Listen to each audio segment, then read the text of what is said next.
अस्सलाम वालेकुम। Economy matters में खुशामदीद। मैं हूं शाहजेब अहमद। सबसे पहले शामिल करते हैं आज की टॉप स्टोरीज। ईरान अमरीका कशीदगी, खाम तेल की कीमतों में मजीद 2% इजाफा हुआ। बरतानवी ब्रेंट 90, अमरीकी WTI क्रूड की $84 फी बैरल पर ट्रेड। मोबाइल फोन्स की दरामद में गुज़श्ता माली साल 26% इजाफा हुआ, जब $1 अरब 88 करोड़ पर पहुंच गया है। एक साल के दौरान $80 करोड़ का दीगर टेलीकॉम सामान भी इंपोर्ट किया गया। और मुल्क भर में 5G के अब तक 345 टावर्स नस्ब, PTA की काम तेज करने की हिदायत। राइट ऑफ का मसला हल होने के बाद 5G रोल आउट में तेजी आएगी, कंपनियों का मौक़िफ़। आपको जिक्र करेंगे गैर मुल्की करेंसीज का। इंटरबैंक में डॉलर की कदर में रोज़ की तरह आज भी 1 पैसे की कमी हुई, जिसके बाद कीमत $277.95 पर आ गई है। यूरो को देखें तो आज इसमें 1 पैसे का इजाफा हुआ। बरतानवी पाउंड 45 पैसे महंगा हुआ और इसकी कीमत $374.41 पर आ गई है। गोल्ड मार्केट की बात करते हैं। गोल्ड अगर देखा जाए, मुल्क में सोने की कीमत में ₹300 इजाफा हुआ, कीमत $4,24,536 हो गई है। 10 ग्राम सोने जो है वो ₹258 महंगा हुआ है, कोई बड़ा इजाफा नहीं हुआ। लेकिन इंटरनेशनल मार्केट को देखा जाए तो सोना $3 फी औंस महंगा हुआ है, जिसके बाद इसकी कीमत $4,021 पर पहुंच गई है। आज के मौजू की तरफ आते हैं। आज के प्रोग्राम में हम जिक्र करेंगे मुल्क के उभरते हुए सेक्टर यानी कि IT का, जिसने जून को खत्म होने वाले माली साल के दौरान एक्सपोर्ट का एक नया रिकॉर्ड बनाया है। अगर डेटा की बात करें, IT सेक्टर की बरामदात का हजम $4,60 रहा है, जिसके बाद ये शोबा मुल्क का तेज तरीन तरक्की करने वाला एक्सपोर्ट सेक्टर बन चुका है। एक साल के दौरान 21% का बड़ा इजाफा हुआ है। पिछले माली साल के दौरान बरामदात का हजम $3,80 रहा और फ्रीलांसर्स का किरदार भी इस अचीवमेंट में नुमाया रहा है। IT कंपनियों ने $3 अरब की एक्सपोर्ट की, लेकिन फ्रीलांसर्स से पीछे नहीं रहे। फ्रीलांसर्स ने भी $1,60 का संगे मील अबूर किया है। अगर एक्सपोर्ट की बात की जाए तो पाकिस्तानी IT कंपनियों ने जापान और सिंगापुर समेत एशिया पैसिफिक की नई मार्केट्स तक रसाई भी हासिल की। फिर दुनिया भर में 20 से ज़ायद बैनुल-अक़वामी नुमाइशों में शिरकत भी की, जहां से नए ऑर्डर्स मिले हैं। फिर IT सेक्टर तो अब टेक्सटाइल के बाद दूसरे नंबर पर भी आ चुका है। हुकूमत भी इस शोबे पर तवज्जो दे रही है, ऐसा हमें दिखाई दे रहा है। कई साल से पॉलिसी इक़दामात को फ्रीज कर रखा है, तंग नहीं किया जा रहा है सेक्टर को, ताकि इस शोबे की ग्रोथ मुतासर ना हो सके। मसाइल का जिक्र करें तो IT कंपनियों और फ्रीलांसर्स का सबसे बड़ा मसला आज भी कमाए गए डॉलर्स के पाकिस्तान लाने का मुनासिब इंतजाम ना होना है। डिजिटल पेमेंट्स की सबसे बड़ी पेपॉल कंपनी को भी अब तक पाकिस्तान ना लाया जा सका। दीगर कंपनियों से पाकिस्तान डॉलर लाने के लिए ज़्यादा पैसे देने पड़ते हैं। ज़ाहिर है कि बहुत बड़ा प्रॉब्लम। हमारे साथ आज IT इंडस्ट्री से मुंसलिक पैनल मौजूद है, उनकी जानिब चलते हैं। सज्जाद सैयद साहब, chairman Pakistan IT industry association, हमें ज्वाइन कर रहे हैं। Syed Ahmed, IT industry leader. फिर मोहम्मद ज़ोहेब खान साहब, साबिक चेयरमैन हैं IT इंडस्ट्री एसोसिएशन के। और परवेज़ इफ्तिखार साहब, IT और टेलीकम्युनिकेशन एक्सपर्ट भी हमारे साथ मौजूद होंगे। लेकिन सबसे पहले हम बात करेंगे, सज्जाद सैयद साहब हमारे साथ मौजूद हैं। सज्जाद साहब, बहुत शुक्रिया हमें वक्त देने के लिए। सज्जाद साहब, अगर सबसे पहले हम एक ब्रॉडर पिक्चर को देखें तो पिछले माली साल पाकिस्तान की जो IT एक्सपोर्ट्स, इसमें तकरीबन 30% इजाफा बताया जा रहा है। ये $4.5 बिलियन तक पहुंच गई हैं, जबकि सिर्फ 5 साल पहले ये तकरीबन $2 बिलियन के अराउंड थी। इस ग्रोथ का एक बड़ा टर्निंग पॉइंट क्या था? सबसे पहले अगर हम इसको समझें, ज़ाहिर टारगेट तो $5 बिलियन का था, अगर वो अचीव नहीं भी हुआ, लेकिन एक बहुत बड़ी ग्रोथ इस सेक्टर में हम देख रहे हैं। सज्जाद साहब, थैंक यू वेरी मच जी। बिल्कुल एब्सोल्युटली बड़े हम प्राउड और ऑनर्ड हैं कि हमने ना सिर्फ अपनी over the last 2 to 3 years हमने बहुत ज्यादा ग्रोथ की, और even in the last sector अगर आप देखें तो ग्लोबली जो था वो बहुत ज्यादा चैलेंजेस थे। बहुत हमारी ग्लोबल इकोनॉमिक डाउनटर्न था, जियोपॉलिटिकल सिचुएशन जो थी वो भी काफी खराब थी। तो in spite of those challenges हमारी कंपनीज ने बहुत ज्यादा ग्रोथ दिखाई है और we been able to contribute to the national economy. और इसकी सबसे बड़ी वजह एक तो इनोवेटिवनेस है हमारी कंपनीज की, फिर हमारा जो होल ऑफ नेशन अप्रोच थी ना जी इसके लिए, वो एक बहुत बड़ी चीज है। हमारी ministry of IT, ministry of finance, SIFC, इन सब का बहुत बड़ा किरदार था। मिनिस्ट्री ऑफ कॉमर्स का बहुत बड़ा किरदार था। सारी जितने गवर्नमेंट के डिपार्टमेंट थे, प्राइवेट कंपनीज थी, हम सब ने मिलकर इसको चैलेंज किया, इसको एक नेशनल एजेंडा पे लेके आए। और हमने ग्लोबली ना सिर्फ हमने जो बड़ी IT की पावर कंपनीज हैं और जो बड़ी कंट्री पावर हाउसेस कंसिडर होते हैं, ना सिर्फ उनसे कम्पीट किया, बल्कि उनसे हमने जीत के कारोबार अपने मुल्क में की तरफ अट्रैक्ट भी किया। सज्जाद साहब, जैसे कि आप जिक्र भी कर रहे हैं जियोपॉलिटिकल टेंशंस का, ये बड़ी इंटरेस्टिंग बात है कि ये ग्रोथ एक ऐसे साल में आई जब दुनिया भर में हम देख रहे थे कि जियोपॉलिटिकल टेंशंस बहुत ज्यादा थी, मुआशी गैर यकीनी की सूरत-ए-हाल भी थी। लेकिन इसके पीछे आपके ख्याल में इस सेक्टर में इतनी बड़ी कामयाबी की बड़ी वजह क्या थी? क्या फैक्टर्स थे? देखिए, बिकॉज जब होल ऑफ नेशन अप्रोच के साथ जाते हैं ना, तो आपकी स्ट्रैटेजी आप बहुत ज्यादा बेहतर कर सकते हैं। सो हम लोगों ने अपनी टैक्सेशन पॉलिसी को कंटिन्यू किया, जो हमारी बहुत एक मेजर स्ट्रेंथ थी। तो कंपनीज को यकीन था कि जो हमारी फिजिकल पॉलिसीज हैं वो वही रहेंगी, वो ज्यादा अट्रैक्टिव हो जाएंगी। हमने अपने इंफ्रास्ट्रक्चर में बहुत ज्यादा इन्वेस्ट किया। 5G की इंट्रोडक्शन हुई हमारे यहाँ। जो डिजिटल इंफ्रास्ट्रक्चर है, फुटप्रिंट है, वो जरा बेहतर हुआ। हमने स्किल्स के अंदर बहुत ज्यादा इन्वेस्ट किया, which was a major thing. और हमने अपनी जो मार्केट एक्सेस थी वो बहुत बेहतर की। 70% हमारी मार्केट नॉर्थ अमेरिका और वेस्ट है, and we continue to invest more and more into this. और जो हमारी सक्सेसफुल मार्केट्स हैं, north America, Europe and middle east, ये हमारी 3-4 बड़ी सक्सेसफुल मार्केट्स हैं। इनमें हमने मजीद पेनिट्रेशन की। सो ऑल्दो लास्ट क्वार्टर में मिडल ईस्ट के अंदर चंद चैलेंजेस आए, पर बाकी एरिया में हम इतना ज्यादा पेनिट्रेट कर सके थे कि हम लोगों ने जो जियोपॉलिटिकल सिचुएशन की वजह से भी हम लोगों को इतना ज्यादा नुकसान नहीं हुआ, जितना कंपेयर अगर हम बाकी इकोनॉमीज को देखें, जितना कंपेरेबल उनका हुआ। जी सही। अच्छा, यहाँ पर एक आपने जिक्र किया 5G स्पेक्ट्रम का, मैं ज़रा चाहूँगा आप इस पर भी हमारे नाज़रीन को बताएं, ये इससे कितना फ़ायदा पहुँचा है हमारी आईटी इंडस्ट्री को अब तक। ज़ाहिर हम मुसलसल खबरें भी देख रहे हैं, जो नए टावर्स हैं वो इंस्टॉल हो रहे हैं। एक आम सारिफ की बात करें, ज़ाहिर फ्रीलांसर्स को भी हम इसमें देख रहे हैं, और सेकेंडली अगर ओवरऑल आईटी इंडस्ट्री की बात करें तो इससे 5G स्पेक्ट्रम से किस हद तक फ़ायदा पहुँच रहा है इस वक्त हमारी इंडस्ट्री को? देखिए, अभी तो 5G का रोल आउट हो रहा है, पर ये हमारी इंडस्ट्री के लिए बहुत जरूरी है। बिकॉज जब भी कोई बड़ा काम पाकिस्तान की तरफ राउट होता है या आता है, तो अनाउंस पहली होता है। चीज देखते हैं कि इनका डिजिटल इंफ्रास्ट्रक्चर कैसा है। हम्म। और इसकी वजह से हमारी रेटिंग और रिलायबिलिटी बहुत इंपॉर्टेंट हो जाती है, हमारी स्पीड बेहतर हो जाती है। तो ओवरऑल जो ग्लोबल इंटरनेट रैंकिंग है ना, उसमें हमारे मुल्क का नंबर ऊपर चला जाएगा, जिसकी वजह से जो बड़ी कंपनियां होती हैं वो आउटसोर्स करने में उनको आसानी होती है। क्योंकि वो कंपेयर करते हैं कि companies in the west, America में, यूरोप में, उनके पास चॉइसेस हैं। वो 5-6 मुल्कों में जब अपना क्रिटिकल इंफ्रास्ट्रक्चर आउटसोर्स करती है, तो उनके पास चॉइसेस होती हैं कि अपने बैक ऑफिस अगर वो पाकिस्तान मूव करते हैं, तो उनके पास चॉइसेस होती हैं। पाकिस्तान को देखते हैं, वो हमारे रीजन में और कंट्रीज को देखते हैं। तो अगर हमारा डिजिटल इंफ्रास्ट्रक्चर बेहतर हो और ग्लोबल इंटरनेट रैंकिंग बेहतर हो, तो वो भी ज्यादा कंफर्टेबली हमें काम आउटसोर्स कर सकती है। और हमारे लिए तो ये डिजिटल 5G वैसा है जैसे आप समझ लें कि मोटरवेज है ना, यही वो डिजिटल इंफ्रास्ट्रक्चर है जिसमें अपनी गुड्स और सर्विसेज देंगे। तो जितना स्पीड और जितना रिलायबल होगा, उतना ज्यादा हम अपनी सर्विसेज और गुड्स आराम से पहुंचा सकेंगे अपने सार्फिन की तरफ, जो जनरली वेस्ट में होते हैं। सो 5G is a life line for us. ठीक है, सज्जाद साहब हमारे साथ मौजूद थे, बहुत शुक्रिया सज्जाद साहब, आपने अपना कीमती वक्त दिया। परवेज़ इफ्तिखार टेलीकॉम एक्सपर्ट हैं, वो भी हमें ज्वाइन कर चुके हैं। परवेज़ इफ्तिखार साहब, बहुत शुक्रिया हमें वक्त देने के लिए।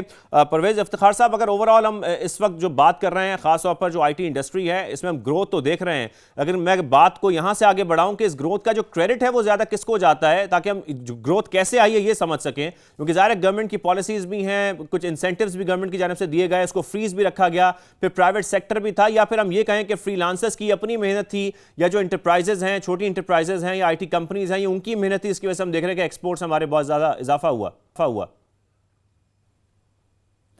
जी, ये जॉइंट एफर्ट थी। मैं नहीं कहूँगा कि किसी एक को क्रेडिट जा सकता है। फ्रीलांसर्स ने बहुत काम किया, छोटी कंपनीज ने बहुत काम किया, इनोवेशन लेके आए, बहुत से लोग अपने अपने काम में हायर प्लेन पे आके उन्होंने काम किया, बजाय जिस खाली आउटसोर्सिंग डेस्टिनेशन होने के। गवर्नमेंट ने भी कुछ आसानियां पैदा की। डेफिनेटली स्टेट बैंक ने जो फॉरेन एक्सचेंज के रखने और रिमिट करने के लिए जो सहूलियात दी, उससे बहुत फ़ायदा हुआ। और लेकिन जनरली एक ग्रोथ, डिजिटल सर्विसेज की ग्रोथ दुनिया भर में हो रही है, और ये उसका भी हमें एक फ़ायदा हुआ। बावजूद इसके कि दुनिया में टर्मोइल रहा, वॉर जैसी सिचुएशन रही है हमारे रीजन में, लेकिन ओवरऑल जो डिजिटल सर्विसेज की मार्केट है वो एक $multi-trillion मार्केट है। उसकी ग्रोथ तो हो रही है, ये उसका फ़ायदा भी हमें हुआ। लेकिन बल्कि मैं कहूँगा हमें थोड़ा सा जो हम वो अचीव नहीं कर पाए जो हम करना चाहते थे या कर सकते थे या करना चाहिए था, वो उस तरफ भी तवज्जो होनी चाहिए।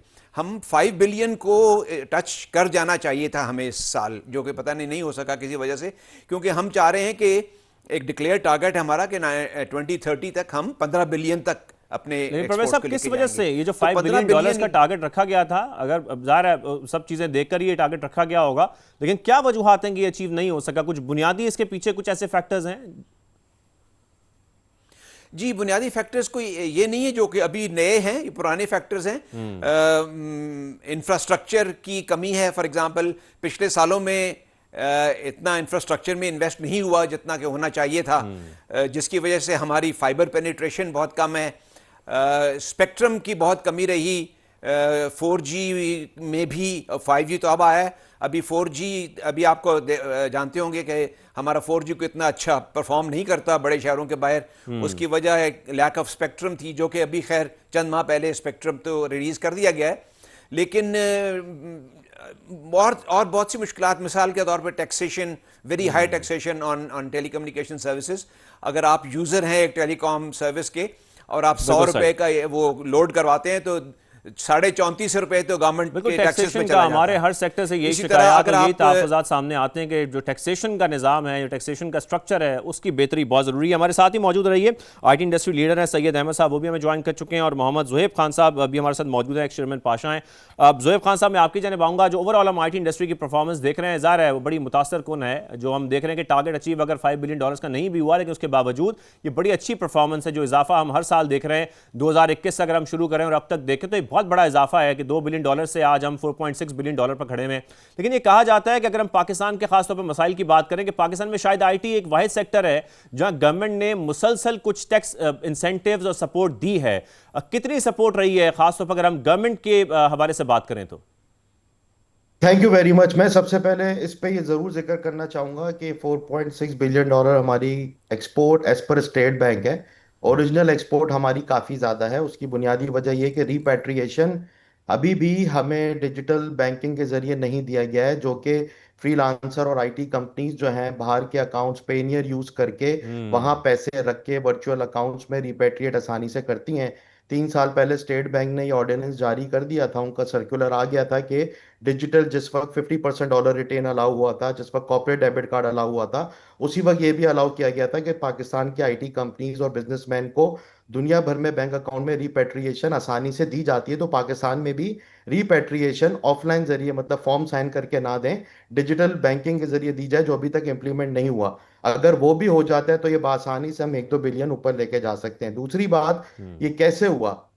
3 साल पहले आपकी एक्सपोर्ट 2 साल बढ़ी नहीं थी, $2.1 बिलियन पे आके रुक गई थी। उसके बाद जब स्पेशल इन्वेस्टमेंट फैसिलिटेशन का कायम हुआ, उसके बाद ही आपने देखा कि $50 रिटेन हुआ, कॉर्पोरेट डेबिट कार्ड की इंप्लीमेंटेशन तेजी से हुई।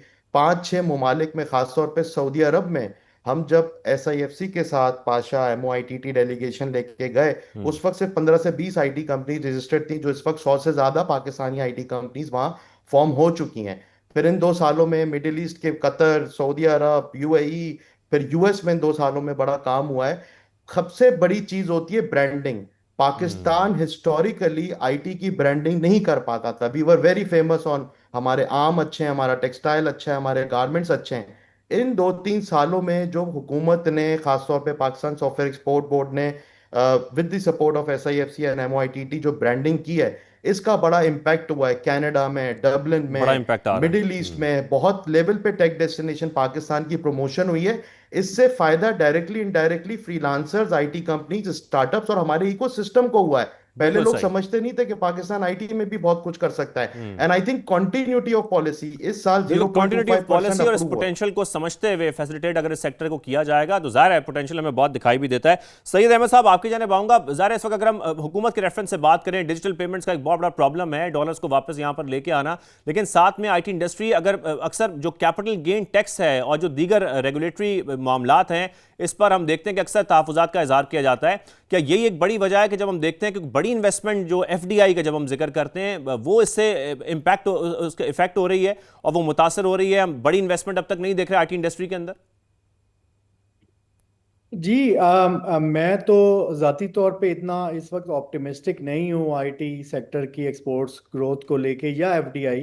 अगर आप देखें पिछले 10 साल की एवरेज ग्रोथ देखें, जो कि ऑर्गेनिक ग्रोथ है, वो 20% होती है IT एक्सपोर्ट्स की। यानी गवर्नमेंट अगर कुछ भी ना करे तो 20% तो वैसे ही बढ़ जाती है। और 2020 में IT एक्सपोर्ट्स 47% तक गई थी, और इसका पोटेंशियल 200% ग्रोथ तक इजीली हो सकती है। मगर और इसी तरह एफडीआई की बात करें तो हमें कोई एफडीआई पाकिस्तान में आईटी सेक्टर में सिग्निफिकेंट नहीं नज़र आई। इवन जिनके ऐलानात भी हुए बड़ी बड़ी कॉन्फ्रेंस और इवेंट्स में, वो भी मटेरियलाइज नहीं हो सकी। और उसकी वजह यह है कि गवर्नमेंट के पास कोई स्ट्रेटेजी इस वक्त नहीं है, कोई मरबूत कोई निज़ाम नहीं है। For example special technology zones जैसे प्रोजेक्ट्स थे, वो भी बिल्कुल स्टक हैं और वो आगे नहीं बढ़ पा रहे।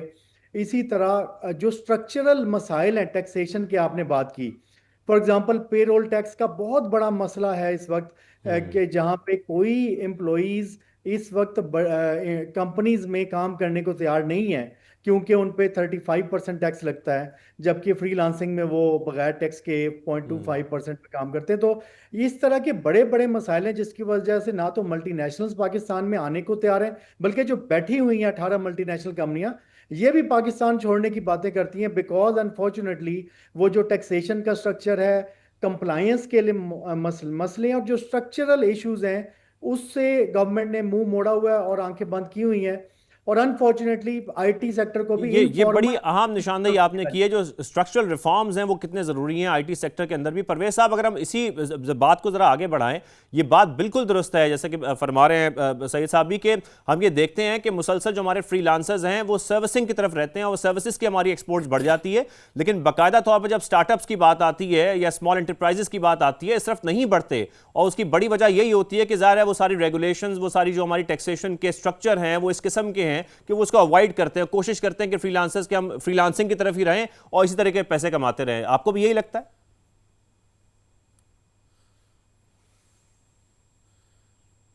परवेज इफ्तिखार साहब। जी बिल्कुल, ये ना सिर्फ इसलिए कि वो बहुत सी रेगुलेशंस की कंप्लायंस से बच जाते हैं फ्रीलांसर रहने से, बल्कि वो टैक्सेशन में भी फ़ायदा होता है उनको। इनकम टैक्स जो है, जो एक रेगुलर एम्प्लॉई देता है कंपनी का, वो जाहिर है कि एक फ्रीलांसर नहीं देता। उसके लिए आसानी पैदा की गई है, लेकिन वो आसानी जो है वो इस्तेमाल करते हैं वो लोग भी जो कि जॉब कर रहे हैं किसी कंपनी में, और वो अपने टैक्स बचाते हैं। सो ये लूप होल्स ऐसे हैं जो कि प्लग इन होने की ज़रूरत है। कंप्लायंस एक बहुत बड़ा इशू है, कंप्लायंस की भी कॉस्ट होती है। एक छोटी कंपनी के लिए हर रेगुलेशन को कंप्लाई करना, और एक रेगुलेटर नहीं, मल्टीपल रेगुलेटर्स की रेगुलेशंस हैं, और कुछ रेगुलेशंस ऐसी भी हैं जो कि पिछले इंडस्ट्रियल एरा की हैं, जो कि जिसमें बड़ी बड़ी फैक्ट्रियां होती थी जहां मजदूर काम करते थे, तो वो उनको भी रिफॉर्म की ज़रूरत है। तो एक मैसिव रिफॉर्म्स एफर्ट की ज़रूरत है अगर हमने इसमें लीप फ्रॉग करना है, अगर हमने ग्रोथ को एक्सीड करना है। ये 20% ग्रोथ से अनफॉर्चुनेटली काम चलेगा नहीं, अगर हमने अपने वो लॉन्ग टर्म जो हम अहदाफ हैं उनको मीट करना चाहते हैं। टैक्सेशन के रिफॉर्म्स, रेगुलेशन के रिफॉर्म्स, फाइनेंशियल जो हैं, बैंकिंग के रिफॉर्म्स। अभी देखें, बैंक ने अलाउ कर दिया, स्टेट बैंक ने, कि आप रिमिट कर सकते हैं बाहर, लेकिन उस पर टैक्स है। तो अगर आप बाहर ही पैसे रखते हैं तो वो टैक्स बच जाता है नेचुरली। तो इस तरह की चीज़ें जो हैं वो हमें देखनी है और उन पे डेफिनेटली उनको रिफॉर्म करना है। अनलेस वी डू दैट, हम एक जो लीप फ्रॉगिंग वाला मोड है जिसमें हमें आगे बढ़ना है और अपनी जो ऐसी इकोनॉमी जो हमारी तरह की इकोनॉमीज हैं उन तक पहुंचना है। इंडिया 200 बिलियन की एक्सपोर्ट्स कर रहा है, Vietnam 15 billion, other than the industrial export, उसको मैं अलग रख रहा हूं। 15 बिलियन खाली इसमें फिलीपींस, आप सही एग्जांपल दे रहे हैं। भारत की एक्सपोर्ट किस तरीके से हम देख रहे हैं कि आईटी के अंदर बढ़ रही हैं, तो गवर्नमेंट को फैसिलिटेट भी करना है, और जाहिर है हम सर्विसेज से आगे नहीं बढ़ पा रहे, हमें प्रोडक्ट डेवलपमेंट की तरफ या प्रोडक्ट की जो कंपनीज हैं, एंटरप्राइजेज हैं, वो किस तरीके से बनानी है, सारी बात करेंगे। एक ब्रेक शामिल करते हैं, वापस आते हैं, फिर गुफ्तगू को।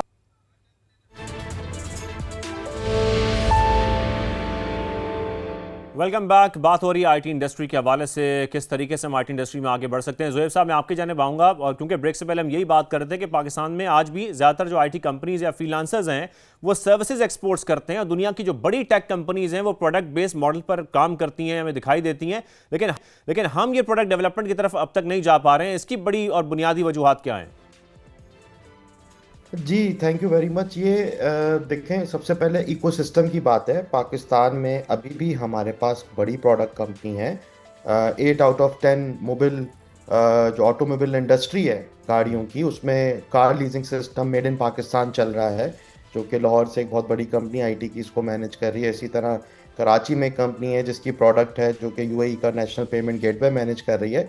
बट बिगर पिक्चर की बात करें, हमारे यहाँ एजुकेशन साइड पे हमारे यहाँ जैसे मिनिस्ट्री ऑफ आईटी की तरफ से branding of the product development is very important. Potential बहुत है, स्केल करने का पोटेंशियल बहुत है। आज आप देखें, पाकिस्तानियों ने पाकिस्तान से बाहर बैठ के यूनिकॉर्न्स बनाई हैं। आपने देखा होगा, यही पाकिस्तानी टैलेंट है, यही लोग, यहीं के पढ़े लिखे लोग सिलिकॉन वैली में जा करके अपनी यूनिकॉर्न्स बनाई हैं। बिलियंस ऑफ डॉलर की एग्जिट्स हो रही हैं या एक्विजिशन हो रही हैं।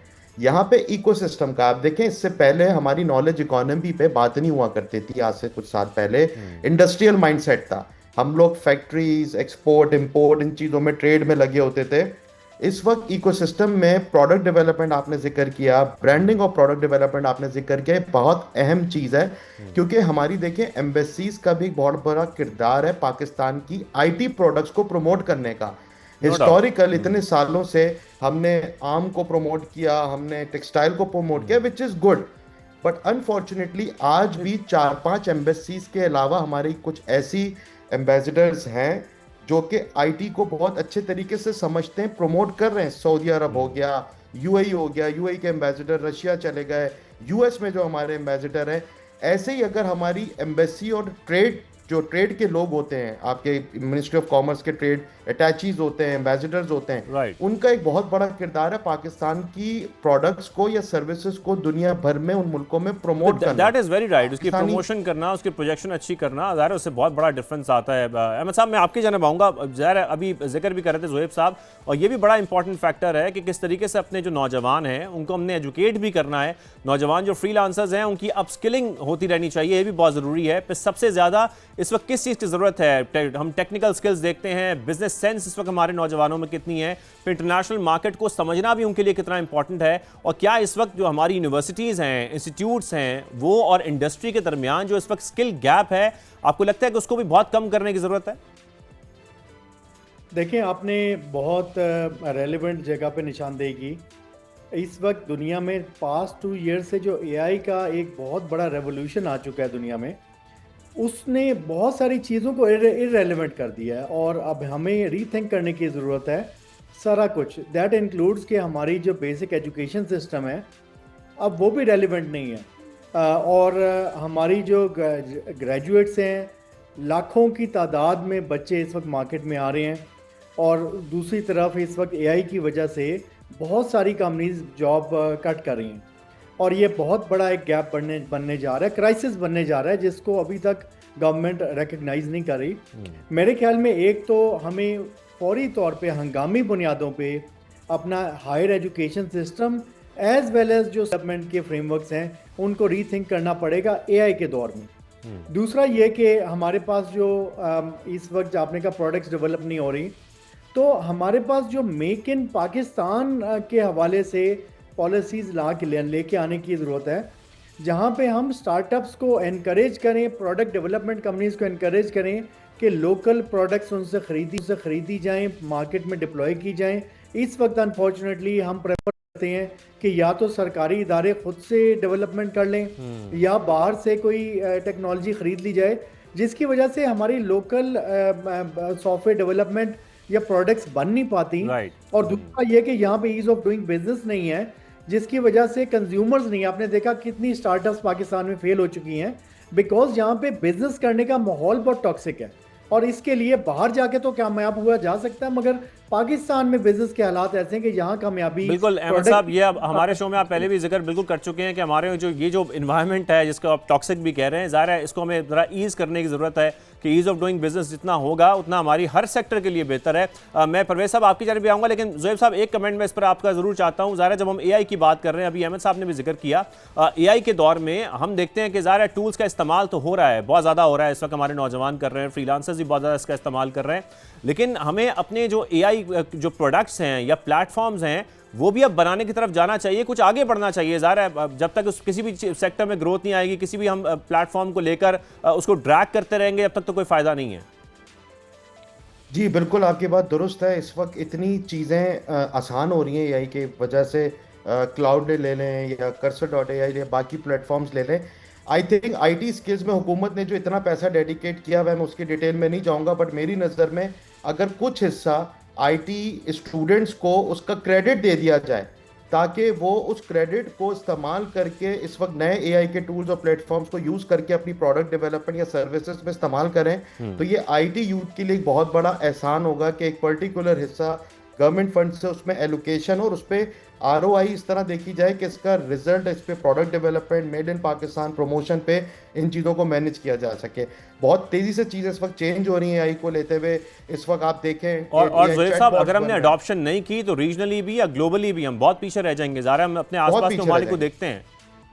Spot on, absolutely right. और साथ में जैसे कि हम ये भी देख रहे हैं कि एआई ने आने के बाद जो हम देख रहे हैं कि जो प्रोजेक्ट्स हैं उस पर भी काफ़ी असर पड़ा है। जो फ्रीलांस है, लास्टली मैं इस पर आपसे कमेंट्स आता हूं कि फ्रीलांसिंग पे जो काम कर रहे हैं इस वक्त ऑलरेडी, उनके लिए एआई की जो इंडक्शन है, ज़ाहिर है वो अपनी इंटीग्रेशन इस वक्त कर रहे हैं, उनके लिए भी कितना इंपॉर्टेंट है कि वो इसमें ज़ाहिर है अपने अपस्किलिंग कर सकते हैं।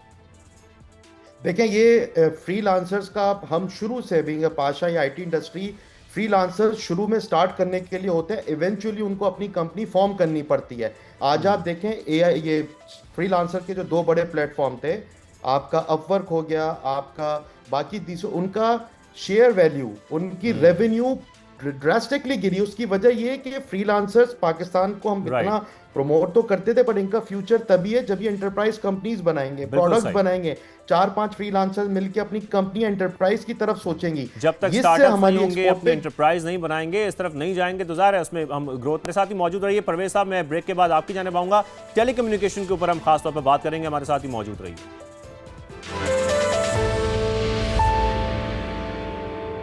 Welcome back. परवेज साहब, मैं आपकी जाने पाऊंगा। लास्टली मैं आपसे कमेंट चाहता हूं कि हमारा इस वक्त जो करंट इंटरनेट इंफ्रास्ट्रक्चर है वो डिजिटल इकोनॉमी को किस हद तक इस वक्त सपोर्ट कर रहा है, आप क्या समझते हैं? जी, इस वक्त इंफ्रास्ट्रक्चर हमारा बहुत लैकिंग है जी। इसको बहुत ज़्यादा इसमें इन्वेस्टमेंट की ज़रूरत है। पिछले सालों में इसमें इन्वेस्टमेंट नहीं हो सकी जो होनी चाहिए थी। उसकी बहुत सी वजूहात हैं। मिसाल के तौर पर फाइबर ऑप्टिक्स में इन्वेस्टमेंट इसलिए नहीं हो सकी कि वो राइट ऑफ वे बहुत मुश्किल से मिलता था और बहुत कीमती मिलता था, जिसकी वजह से राइट ऑफ वे की कीमत जो है वो फाइबर से ज़्यादा हो जाती थी। स्पेक्ट्रम की कमी थी। स्पेक्ट्रम कुछ अर्सा पहले गवर्नमेंट ने रिलीज़ किया, उससे पहले सक्सेसिव गवर्नमेंट ये करती रही कि स्पेक्ट्रम या तो रिलीज़ नहीं करते थे, अगर करते थे तो इतना महंगा होता था कि वो कोई ले नहीं पाता था। तो ये सब चीज़ें जो थी, इसकी एक और वजह जो थी, अंडरलाइंग रीज़न, वो हैवी टैक्सेशन थी जो अभी भी है। और वो टैक्सेशन की वजह से इन्वेस्टमेंट के लिए, जबकि हमारी सर्विसेज जो है they one of the cheapest in the world. Thank you very much. इस वक्त वक्त की थोड़ी किल्लत है, मैं मजीद भी आपसे बात करना चाहता। Thank you very much. आपने हमें शो में ज़ोहेब खान साहब भी हमारे साथ मौजूद थे, सैयद अहमद साहब भी हमें ज्वाइन कर चुके थे। आप सबका बेहद शुक्रिया। हमारा वक्त खत्म होता है, इजाज़त दीजिए, अल्लाह हाफ़िज़।